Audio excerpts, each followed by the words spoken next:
اسمي جومابيل ألادون. فكان عندي شغف ان انا ازور البلد دي.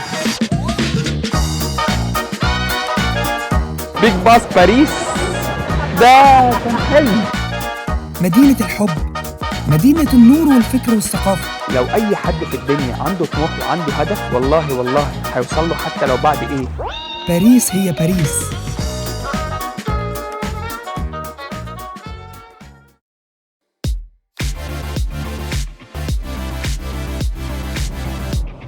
السلام عليكم. لما اقول لكم اسمي جومابيل ألادون اكيد كلكم عرفتوا انا رايح بلد اسمها ايه. البلد دي كانت حلم بالنسبه لي، النهارده انا بحققه. زيارتي للبلد دي النهارده هو ليه علاقه كبيره قوي بالثانويه العامه، الثانويه العامه اللي خدتها من مصر طبعا، وايه الربط بين الثانويه العامه والبلد اللي انا رايحها دي. فكروا كده لحد لما اوصل مطار واقول لكم اسم البلد ايه. انا وصلت مطار بيلون، خلصت التشيك ان طبعا وخلصت كل حاجه، حطيت الشنطه تحت قدام الجيت، طلعت دلوقتي عشان عايز اجيب اكل. وطبعا انتوا مستنيين ان انا اقول البلد، وهي اكيد انتوا عرفتوها لما قلت جومابيل ألادون. انا طبعا رايح فرنسا، تحديدا مدينه باريس. انا المفروض ان انا هاكل من هنا اهو، بس انا عايز اقول لكم حاجه قبل ما اقفل، لان مفيش وقت اصلا قدامي بتاع 30 دقيقه واضطر تطلع. الثانويه العامه وفرنسا، كنت بدرس فرنساوي من وانا في اعدادي وثانوي، وكنت بجيب فيه اعلى الدرجات. فاكر الثانويه العامه تقريبا جبت فيها 49.5 من 50، وده بسبب ان انا كنت بحب الفرنساوي قوي. كنت حتى كمان بقرا بره الدراسه بتاعتي، يعني مجلات كتب بتاع عشان اتعلم اكتر، والحمد لله كنت بتكلمها كويس قوي اللغه دي. بس طبعا بقى لي 20 سنه ما اتكلمتش فرنساوي، فطبعا الموضوع تاه مني خالص.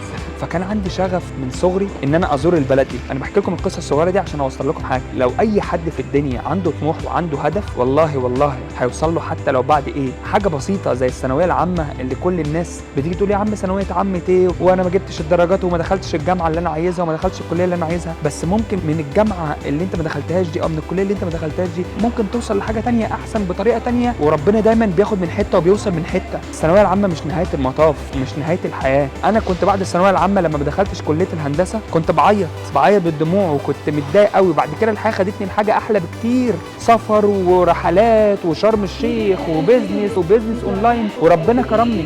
خدوا كل حاجه من المنظور الواسع، ما تاخدوهاش من المنظور الضيق. انا مثلا خدتها ان انا اتعلمت لغه جديده، في يوم من الايام هتساعدني. هدف بالنسبه لي ان انا اسافر الدوله دي عشان اشوف الناس اللي انا اتعلمت لغتهم دولت عاملين ازاي وثقافتهم عامله ازاي. ارجوكم خلوا حياتكم فيها تفاؤل، وادعوا دايما ربنا ان ربنا يعمل لكم الخير. ومفيش حاجه الواحد بيتمناها وبيفكر فيها كتير وبيركز فيها غير لما بتحصل له. دلوقتي انا هروح الطياره، مش هعمل فول ريفيو عن الشركه دي، بس ممكن اتكلم معاكم كده لما اوصل مطار عن خبرتي عن اير فرانس. واشوفكم بقى اول لما اوصل مدينه باريس، مطار شارل دي جول.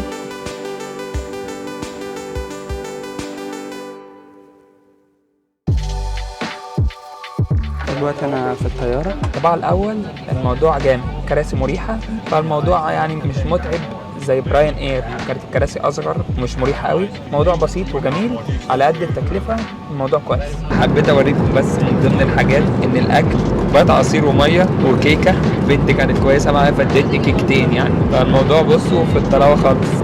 كيكه وادي الكيكه الثانيه اللي اديتالي، وكوبايه ميه وكوبايه عصير، يعني زي ما بيقولوا كده في مصر اتعشت. ان شاء الله تبقى رحله جامده واعمل لكم احلى فيديوهات.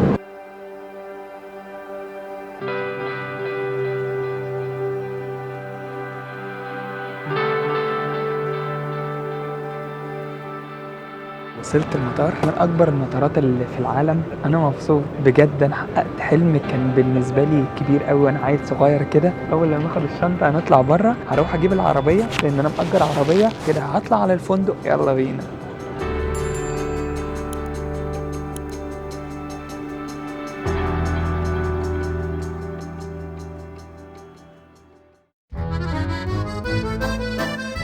طول حياتي كنت بحلم إني أسافر فرنسا، تحديداً باريس. وده لأن كنت دايماً أسمع عن باريس في الأفلام والمسلسلات بس، وكنت دايماً أشوف المشاهير بس هم اللي بيروحوا هناك. بس النهاردة أنا حققت حلمي، وبالفعل سافرت لباريس، وهي من أهم وأجمل المدن اللي في العالم. واخيرا وصلنا. انا تعبان، هريح شويه النهارده. مش هعمل حاجه غير ان انا بس اتمشى كده في الشوارع اللي حواليا، او اتمشى في وسط البلد، اصور حاجات بسيطه. من بكره نبدا الايفنتات الضن. باريس هي عاصمة فرنسا، وهي أكبر مدينة في فرنسا من حيث عدد السكان. وعدد سكان المدينة دي هي حوالي 2,165,000 نسمة، ودي كانت الإحصائيات في 1 يناير 2019. بيبلغ الناتج المحلي للمدينة دي 607 مليار يورو، وهو من أكبر النواتج المحلية للمدن في العالم. ده كان حلم اهو، شايفين؟ حاولت انام معرفتش، فجيت قلت انا هنزل النهارده المدينه بيج باص باريس. ومع مطلع القرن الثاني عشر باريس بقت أكبر مركز أوروبي في جميع المجالات الدبلوماسية والتجارية والأزياء، وبسبب ده بقت أكبر مدن العالم الغربي حتى أوائل القرن الثامن عشر.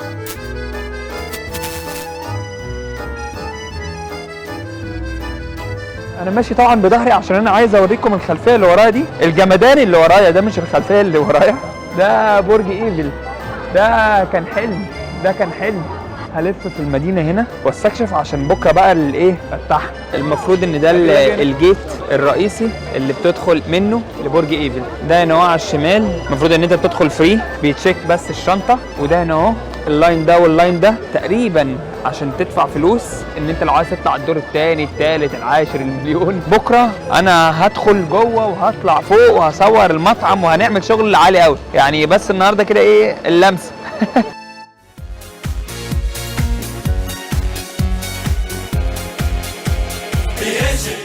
وطبعا ما ينفعش انهي الفيديو ده من غير ما افكركم ان باريس هي مقر لنادي باريس سان جيرمان، وهو من اهم النوادي اللي في العالم دلوقتي في مجال كرة القدم. وطبعا بما اننا اتكلمنا عن الكورة فكان لازم افكركم ان باريس فيها ملعب فرنسا اللي استضاف كاس العالم لكرة القدم سنة 1998.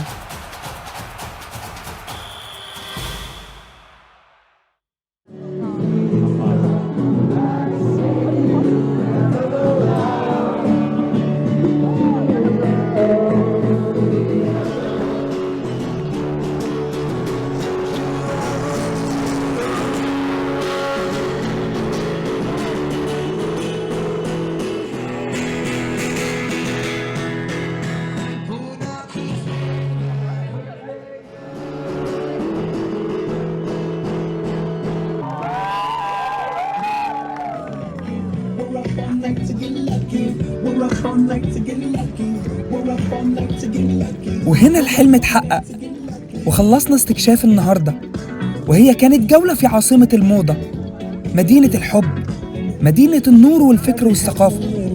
تقدروا تطلقوا عليها ألقاب كتير جدا، بس في الآخر باريس هي باريس.